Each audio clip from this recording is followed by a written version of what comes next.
بات یہ ہے ان کی نظر میں پاکستان کچھ چیزیں ایک طرفہ طور پہ نہیں کر سکتی. اب ان چیزوں کو اگر ہم مد نظر نہ رکھیں ان کے اس کو، تو میرے خیال میں ایران سے ہمارے تعلقات خراب، بھارت سے تو چلو ہے ہی خراب، اب افغانستان کے ساتھ بھی یہ صورتحال ہو کہ کلیش ہو، تو آخر ہماری فورن پالیسی کہاں جائے گی؟ ہم لوگ کہاں جائیں گے؟ آج میں پڑھ رہا تھا کہ جو افغان چیمبر آف کامرس ہے، انڈسٹری ہے، اس کے جو ڈپٹی چیف ہے خان جان الوکوزئی، وہ کہہ رہے کہ جب سے بارڈر بند ہوا 12 جون سے $10 ملین ان کا نقصان ہوا ہے. $10 ملین، یہ کل کا بیان ہے ان کا، آزادی ریڈیو کو انٹرویو ہے. ان کو صرف نہیں ہوا، وہ کہہ رہے کہ 60% پاکستان سے افغانستان کو ایکسپورٹ ہوتا ہے. 60% ایکسپورٹ کا کیا مطلب ہوتا ہے؟ ہماری چیزیں وہاں جاتی ہے، ان کی چیزیں آتی ہے تھرو، ایک تو ان کا ٹرانزٹ ٹریڈ ہے جو امپورٹ ہوتی ہے، لیکن ان کا ایکسپورٹ بھی تھرو کراچی ہوتا ہے. اس میں ایک سوال تھا کہ پاکستان کو کتنے لوگ پسند کرتے ہیں اور باہر تو کتنے لوگ کرتے ہیں. حکومت کے حوالے سے بھی سوالات تھے، اپنی حکومت کے حوالے سے. فائنڈنگ اس کے کیا ہے؟ پاکستان کو پسند کرتے ہیں 3.4% لوگ افغانستان میں، بھارت کو 60%، 60%، داعش کو 5.3 یا 4. ہم داعش سے بھی کم ہو گئے ہیں. وجہ اب یہاں بھی کچھ خرابیاں ہوں گی.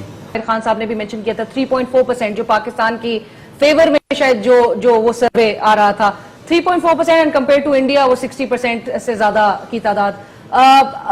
نفیس زکریا صاحب نے بھی ایک چیز جو منشن کی تھی کہ جی افغانز جو ہیں وہ مس گائیڈ ان کو شاید کیا جا رہا ہے. سر یہ جو عدم اعتماد ہے، اور حامد کرزئی صاحب کا بھی جو میں نے ایک انٹرویو کا منشن کیا، عدم اعتماد کو کس طرح سے بحال کیا جائے گا؟ یو بین دی ایمبیسڈر، آپ وہ سچویشن زیادہ بہتر جانتے ہیں. طورخم پہ یہ جو اب اس وقت حالات نظر آ رہے ہیں، that's not some thing new.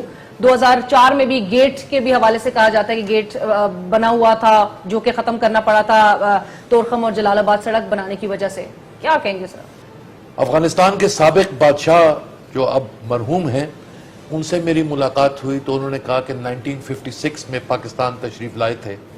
صدر ہمارے پاکستان کے اسکندر مرزا تھے، اور شام کو کھانے کے بعد آگ کے پاس کافی پینے کے لیے بیٹھ گئے، اور اس میں ڈسکشن ہوئی کہ ہم پاکستان اور افغانستان کو ایک ملک کیوں نہیں بنا لیتے. تو بادشاہ نے کہا کہ میں نے جب یہ سنا تو میں ایسے کرسی میں پیچھے ہٹا کہ یہ تو ایک نئی بات ہے، بڑی اچھی بات ہے. سوچوں میں گیا تو کہتا ہے کہ میں نے کہا کہ جناب صدر، اس نئے ملک کو، کمبائنڈ ملک کو نام کیا ہوگا اس کا؟ تو کہتے ہیں کہ اب وہ صدر اسکندر مرزا پیچھے ہٹ کے بیٹھ گئے، اور پھر وہ آگے ہٹے تو بادشاہ نے کہا میں نے سوچ لیا ہے، اس کا نام ہوگا پاک افغانستان. اچھا، پاک پہلے اور پھر افغانستان. استان تو دونوں کا کامن ہے، پاک اور افغان. ہاں جی، پاک افغانستان. آپ کے خود کے پرائم منسٹر مودی صاحب کو پاکستان آنے کی دعوت دیں، وہ دہلی جاتے ہیں، تو افغانستان کیوں نہیں انڈیا کے ساتھ اچھے ریلیشنز رکھ سکتا؟ نہیں، دیکھیں، جو خود مختار ملک ہوتے ہیں ان کو یہ حق پہنچتا ہے کہ وہ جس کے ساتھ سفارتی تعلقات رکھنا چاہیں، جس نہج تک اپنے تعلقات کو لے جانا چاہیں، اپنے اقتصادی تعلقات کو جہاں تک لے جانا چاہیں لے جا سکتے ہیں. اس پہ کسی نے اعتراض نہیں کیا کہ وہ کیوں تعلقات بنا. لیکن کیا آج کی جو گورنمنٹ ہے وہ 76% افغانستان پر ان کی رٹ نہیں ہے. تو آج انڈیا جو ان کے کنڑ ریور پر اور ریور کابل پر ڈیم بنا رہا ہے، وہاں پہ اس کے سٹیکس رکھے گئے ہیں، ان کو وہاں پر لا کے بٹھایا گیا ہے. ان کے لیے ایک ڈیپتھ کریٹ کی گئی ہے ایران میں، چاہ بہار میں، تاکہ وہ یہاں بیٹھ کر، اگر امریکہ اس وقت جب سوچ رہا تھا کہ ہم یہاں سے چلے جائیں گے، اور ان 10,000 ٹروپس کو انہوں نے اگلے سال دسمبر تک 5,000 کرنا تھا اور بالآخر انہوں نے نکل جانا تھا، تو اپنے پیچھے وہ ہندوستان کو بٹھا کر جانا چاہتے تھے. لیکن آج وہ اپنی اس پالیسی کو دوبارہ سوچ رہے ہیں، اور آج اوباما صاحب کو وہ کہہ رہے ہیں کہ نکلنے کا فیصلہ بعد میں کیا جائے گا کہ ہم 10,000 ٹروپس نکال سکتے ہیں یا نہیں.